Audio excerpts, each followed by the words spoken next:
The line that exists between us and them, the other side, could not be more clear if our side would just stop blurring it. This thing goes against everything anybody who says they're conservative believes in, down to the smallest amoeba in their body. And if they're not willing to say so, then they're not going to be worth anything in this fight. There's not one genuine, real, true conservative who wants any part of this in any way, shape, manner, or form. And certainly nobody who reveres and loves the Constitution wants any part of it. But they won in court. There is no silver lining waiting to surprise us all someday down the road that Justice Roberts snuck in there because he's really crafty and smart and really ended up screwing the Democrats, Rush, and you just went. There's no such thing in this bill that does that. Obamacare stands. It is the law of the land. The Constitution was turned on its head. I think there's some people in denial. I think there's some people who really think this hasn't happened yet. And the election in November,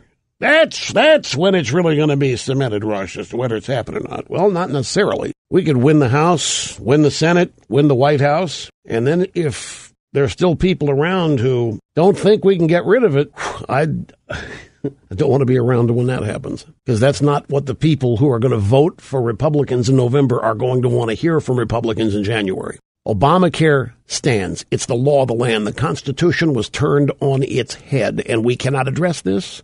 And we cannot rally more people to our cause if we continue to delude ourselves that there's a silver lining or that we can turn it all back by convincing people it's the big tax. I mean, we can do that. That's fine, but it's to miss the point. To talk about whether it's a tax or a penalty is nothing more than being granted the opportunity to avoid the substance while making it look like you're devoted to the substance. We cannot defeat Obamacare if we do not explain how it destroys the current healthcare system and the individual. You saw what they asked for. They asked for a mandate that would allow them to tell us what we have to buy or don't buy and penalize us, taxes, whatever. Forget the penalty, forget the tax. Think about just that. And then take a look at the news of the day. Okay, what the AP has a story, the fires in Colorado and these high temperatures prove global warming. Prove it. Prove it.